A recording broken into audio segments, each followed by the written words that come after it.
ಬಲವೀನ ಮಾತ್ಸರ್ಯದ ಮಹಾ ನಿಪುಣ ಈ ಶಕುನೀಡವೆ ಸರಸ ಸಲ್ಲಾಪವೇ.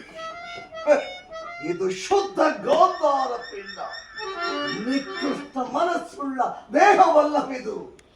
ಗಾಂಧಾರ ವಂಶ ಕ್ಷೀಣಕ್ಕೆ ಕಾರಣಕರ್ತನಾದ ದುರ್ಮಾತ ದುರ್ಚಾತ ಆ ದುರುಳ ದುರ್ಯೋಧನೆ ಕಂಟಕನೇ ಇಲ್ಲ, ನಾನೆಂದಿಗೂ ಮರೆತಿಲ್ಲ. ಅಂದು ನಿರಾಪರಾಧಿಗಳಾದ ಗಾಂಧಾರ ವಂಶೋದ್ಧಾರಕರಾದ ನನ್ನ 99 ಮಂದಿ ನನ್ನ ಜನ್ಮದಾತರನ್ನು ಆ ದುರ್ಯೋಧನ ಕುತಂತ್ರದಿಂದ ನಮ್ಮನ್ನು ಬಂಧಿಸಿ ಆ ದಿಗಂತ ಕತ್ತದ ಕಾರಾಗೃಹದಲ್ಲಿ ಇರಿಸಿ ನಾವುಗಳು ಪಡುತ್ತಿದ್ದ ಆ ನರಕ ಯಾತನೆ ಚಿತ್ರಹಿಂಸನ ನೆನಪಿಸಿಕೊಂಡರೆ ಅಬ್ಬಾ ಅಬ್ಬಾ, ಈಗಲೂ ನನ್ನ ಹೃದಯಕ್ಕೆ ಸೇರಿದಂತೆ ಭೇದಿಸುತ್ತಿರುವುದು, ಎಲ್ಲರ ನೋಡುಗಳಲ್ಲಿ ರಕ್ತವು ಕುದಿಯುತ್ತಿರುವುದು, ನನ್ನ ದೇಹವೆಲ್ಲ ರೋಮಾಂಚನವಾಗಿ ಚಂಚಲಿತವಾಗಿ ಮನಸ್ಸಿನ ದುಸ್ಸಾಹ ಚಿಂತಾಗ್ತೆಯಿಂದ ನನ್ನ ಶರೀರವು ದಹಿಸುತ್ತಿದೆ. ಆ ದುಷ್ಟ ದುರ್ಯೋಧನ ನಮ್ಮೆಲ್ಲರಿಗೂ ದಿನಕ್ಕೊಂದು ಹಿಡಿಕೊಂಡು ಬಂದು ಒಂದು ಮಗಸ ನೀರನ್ನು ನೀಡುತ್ತಿದ್ದ. ಆ ಒಂದು ಹಿಡಿ ಅನ್ನವನ್ನು, ಒಂದು ಮಗಸ ನೀರನ್ನು ನನಗೆ ಕೊಟ್ಟು ತಾವೆಲ್ಲರೂ ಉಪವಾಸ ಮಾಡಿ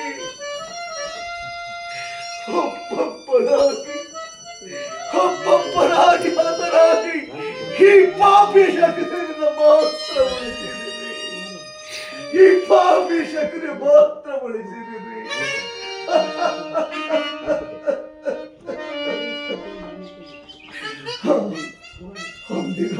ಅಂದಿನ ದುಷ್ಟನ ಕೃತ್ಯವು ಈಗಲೂ ನನ್ನ ಹೃದಯಕ್ಕೆ ಅಚ್ಚರಿಯದಿರುವುದು. ಕರುಣೆ ಇಲ್ಲದ ಕಟುತನವೇ ನನ್ನ ಒಳಗಲ್ಲಿ ಶಾಶ್ವತವಾಗಿದೆ. ತನ್ನೊಳಗಿನ ನೋವಿನ ಚಿಂತೆ ಎಂಬ ಜ್ವಾಲಾಗ್ನಿಯಲ್ಲಿ ಬೆಂದು ನೊಂದು ಕುಕ್ಕಿ ಕುಬ್ಜವಾಗಿರುವ ಈ ನನ್ನ ದೇಹವನ್ನು ನೀವೊಮ್ಮೆ ಹಣು ಹಣುವಾಗಿ ಕತ್ತರಿಸಿ ನೋಡಿದರು. ಪ್ರತಿ ಹಣವಿನಲ್ಲಿಯೂ ಪ್ರತಿಕಾರಕ್ಕೆ ಪ್ರತಿಕಾರ, ಸೇಡಿಗೆ ಸೇಡು, ಎಂಬ ಮಾತ್ಸರ್ಯಗಳ ಮತ್ಯಾವ ಆಸೆ ಆಕಾಂಕ್ಷೆಗಳು ನನ್ನಲ್ಲಿ ಇಲ್ಲ. ನನ್ನ ಹತಭಾಗ್ಯ ಸಹೋದರನೇ, ಒಂದೇ ಕಂಕಣ ಬದ್ಧನಾಗಿ ಪಡೆದೊಟ್ಟೆ ಅವನ ಕುರುವಂಶವನ್ನೇ ಸರ್ವರ ವಶ ಮಾಡಬೇಕೆಂದು ನಿಮ್ಮೆಲ್ಲರ ಆತ್ಮಕ್ಕೆ ಚಿರಶಾಂತಿ ಕೋರುತ್ತೇನೆಂದು ನಾನು ನಿನಗೆ ಕೊಟ್ಟ ಮಾತು, ಮಾಡಿದ ಪ್ರತಿಜ್ಞೆಯನ್ನು ನಾನು ಇನ್ನು ಮರೆತಿಲ್ಲ.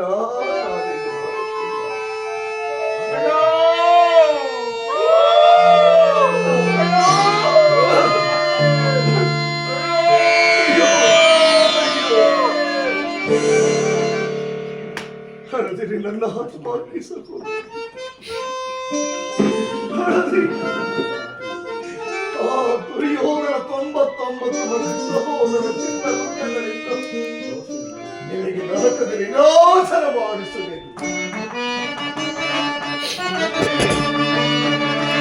ನರಕ ಯಾತನಗೈದು ನರವೇದವಂ ರಚಿಸಿ ಕಳೆಗಿ ಮೋದಕ್ಕೆ ಪ್ರಳಯಗೈದು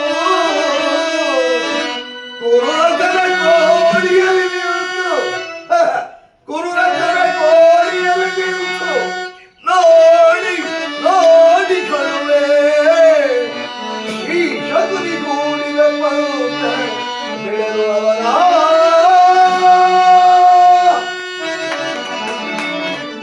ಈ ಶಕುನಿ ಹೂಡಿದ ಪಂಥ ನಿಮಗೆ ಕೊಟ್ಟ ಮಾತಿನಂತೆ ಅದನ್ನು ನೆರವೇರಿಸದೆ ಬಿಡೆ.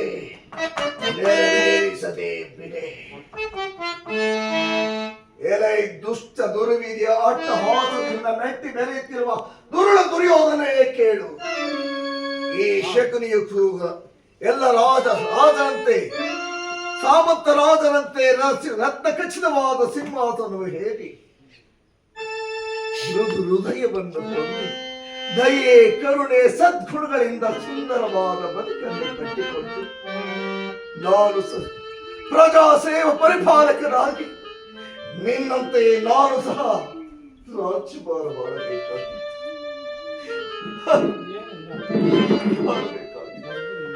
ಆದರೆ ದಯೆ ಕರುಣೆ ಇಲ್ಲದ ಕಲ್ಲು ಹೃದಯನ್ನಾಗಿಸಿದೆ.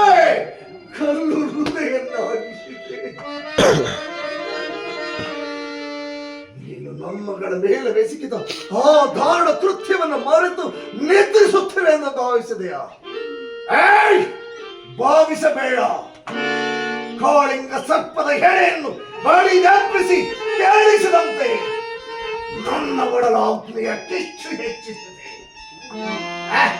ಚಿಂತೆ ಇಲ್ಲ, ಗತ ಸ್ಮರಣೆಯ ಮೋಕ್ಷ ಆಲಸ್ಯವಾಗುವ ಅಂತೆ ನಾನು ನಿನ್ನಂತೆಯೇ ಸೇರಿ ನಿನ್ನನ್ನು ಆಲಂಗಿಸಿ ಆ ಸ್ನೇಹದಿಂದಲೇ ಪಾಶವನ್ನೇ ಬೀರಿ ಹಿರಿಯರ ನುಡಿಯಂತೆ ಮುಳ್ಳನ್ನು ಮುಳ್ಳಿನಿಂದಲೇ ತೆಗೆಯಿತು, ವಜ್ರವನ್ನು ವಜ್ರದಿಂದಲೇ ಛೇದಿಸಬೇಕು ಎಂಬಂತೆ ನಿನ್ನಂತಹ ಮೋಸಗಾರರನ್ನು, ನಿನ್ನಂತಹ ನಂಬಿಕೆ ದ್ರೋಹಿಯನ್ನು ಅಡಿಗಳಿಗೆ ಅಡ್ಡಗಟ್ಟಿ ಅಡ್ಡದಾರಿಯನ್ನು ಹಿಡಿಸಿ ನಿನ್ನ ಕುರುವಂಶ ಸರ್ವನಾಶಕ್ಕೆ ನಾಂದಿಯಾಗಬೇಕು.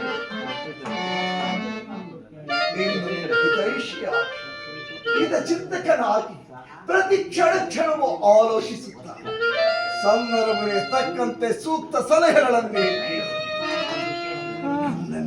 ನಿನಗೆ ಅಪಾರ ನಂಬಿಕೆಯನ್ನು ಸಮಯ ಸಂಜೀವಿನಿ ಎಂಬ ಅನರ್ಥ ನಾಮಾವಳಿಯ ಬಿರುದನ್ನು ಅದು ನಿನ್ನಿಂದಲೇ ಸಂಪಾದಿಸಿ ನಿನ್ನ ಒಳಗೊಂಡ 99 ಮಂದಿ ಕುರು ಸಮೂಹವೇ ಆಗುವುದನ್ನು ಈ ಎರಡು ಕಣ್ಣಿಂದ ನೋಡಿದಾಗಲೇ, ಪ್ರತ್ಯಕ್ಷವಾಗಿ ನೋಡಿದಾಗಲೇ ಈ ನನ್ನ ಒಳಲಲ್ಲಿ ಅಡಗಿರುವ ಸೇಡಿನ ಜ್ವಾಲಾಗ್ನಿ ಎಂಬ ದಾಹ ಅಂದೆ ಅಂದು ನರಕವನ್ನು ಅನುಭವಿಸಿ ಅಂತರ ಪ್ರೇತಾತ್ಮಗಳಾಗಿ ನಲಿದಾಡುತ್ತಿರುವ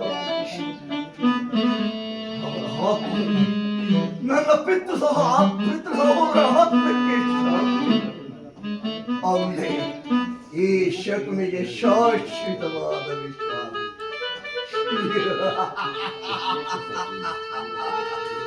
ಈ ಶಕುನಿಗೆ ಶಾಶ್ವತವಾದ ವಿಶ್ರಾಂತಿ.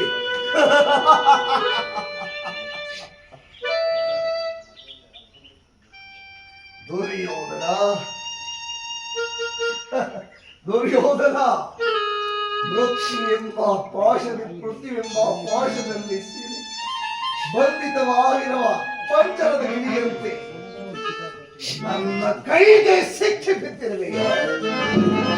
ಈ ಶಕುನಿಯು ನಿನ್ನನ್ನು ಈ ಶಕುನಿಯು ನಿನ್ನಂತೆಯೇ ದಾಯಾದಿಗಳ ಮತ್ಸರವನ್ನು ಸದಾ ಈ ಸೇಡನ್ನು ಸದಾ ನಿನ್ನಲ್ಲಿ ಇಟ್ಟಿಸಿ ಆ ಮತ್ಸರದಿಂದಲೇ ಪ್ರತಿಕಾರವನ್ನೇ ತೀರಿಸಿಕೊಳ್ಳದೆ ಇರುವುದಿಲ್ಲ.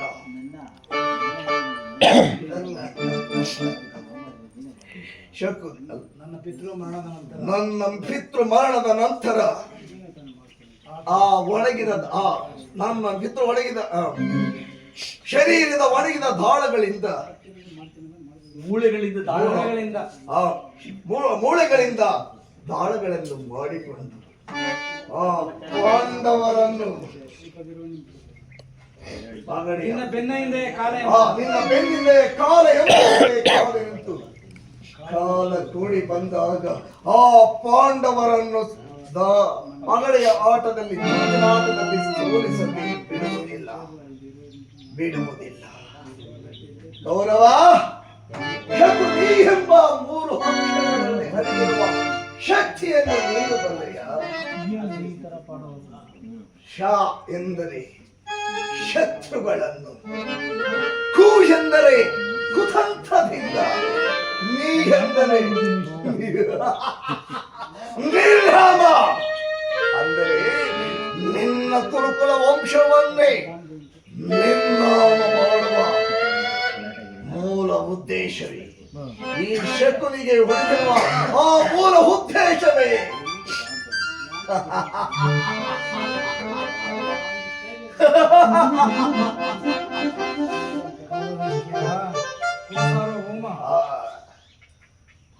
ಕೌರವೇಶ ಕುರುಕಾಲ ಸಾರ್ವಭೌಮ. ನಾನು ನಿನ್ನ ಸೋದರ ಮಾವನಾದ ಶಕುನಿಯಲ್ಲವೋ, ನಿನ್ನ ಎಗಲೇರಿದ ಜನ್ಮ ಕ್ಷಮೆ. ತಾಯಿಯ ಕಣ್ಣೀರಿನಿಂದ ತೊಳೆದು ಗುರಿ ರಕ್ತದಿಂದ ಕಳಂಕಿತನಾಗಿ ಪುತ್ರ ಶೋಕದಿಂದ ಹಂಬಲಿಸುತ್ತ ನಿನಗಾಗಿ ಒಂದೇ ಒಂದು ನೆಟ್ಟಿಸಲು ಬಿಡುವರಿಲ್ಲದೆ ನೀನು ನರಕದ ಆತನೇ ಅನುಭವಿಸಲೇ ಇದ್ದೆ. ಗುರುಕುಲ ಪ್ರದೀಪ, ಇನ್ನು ನೋಡುವೆ ಈ ಶಕುನಿಯ ಪ್ರತಾಪ. ಅದು ಅವರೇ ಬರಲಿ.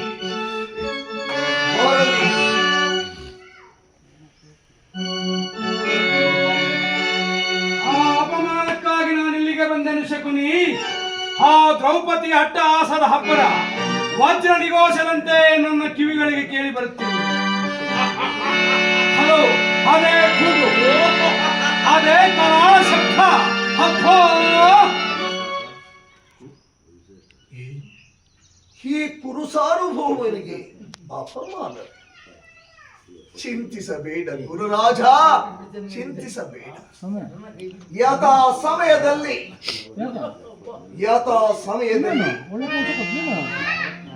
ಅವರ ಪ್ರತಿಕಾರಕ್ಕೆ ಪ್ರತಿಕಾರದಲ್ಲಿ ಸುಯೋಧನ ಈ ಶಕುನಿಯ ಸಂಚಿನ ಸುಳಿಯಲ್ಲಿ ಸಿಕ್ಕಿ ಆ ಪಾಂಡವರು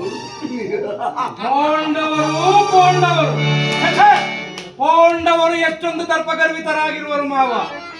ರಾಜಸುಯಾಗವನ್ನು ಯಶಸ್ವಿಯಾಗಿ ಮಾಡಿ ಮುಗಿಸಬೇಕೆಂಬ ಅವರ ಅಟ್ಟಹಾಸವು ಗೌರಿ ಶಿಖರವನ್ನೇ ಮುಟ್ಟಿದೆ. ಐಶ್ವರ್ಯ ಮತದಿಂದ ಅವರು ತಮ್ಮನ್ನು ತಾವೇ ಮರೆತು ಮೆರೆಯುತ್ತಿದ್ದಾರೆ.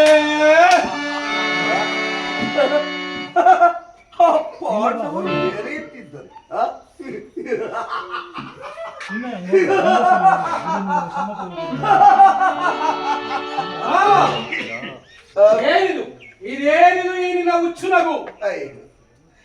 ಇದು ಹುಚ್ಚು ನಗೆಯಲ್ಲ, ನಿನ್ನ ಅವಿವೇಕ ತನಕ್ಕೆ ನಗುತ್ತಿದ್ದೇನೆ.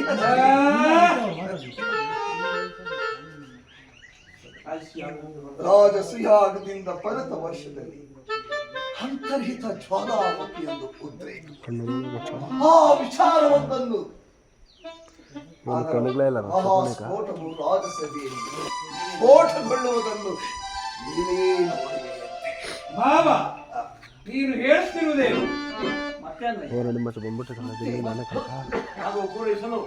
ಮತ್ತೆ ಯಾಗವನ್ನು ಪೂರೈಸಲು ಆಹ್ವಾನಿತರಾಗಿ ಬರುತ್ತಿರುವ ರಾಜಾದಿರಾಜರು, ಮುನಿಶ್ರೇಷ್ಠರು, ಗುರು ಹಿರಿಯರು, ಇನ್ನು ಮುಂತಾದವರನ್ನು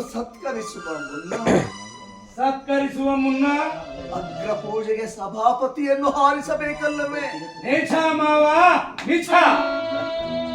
ಆಗ ನೋಡುವೆಯಂತೆ ಆ ಪಾಂಡವರ ವಿಧಿಯಾಟವನ್ನು ಹೇಗೆ ಕಾಡುತ್ತದೆ. ಆ ಕಷ್ಟಕರ ಸಂಕಟದ ಸುಳಿಯಲ್ಲಿ ಹೇಗೆ ಹೇಗೆ ನರಳುವರೆಂಬುದನ್ನು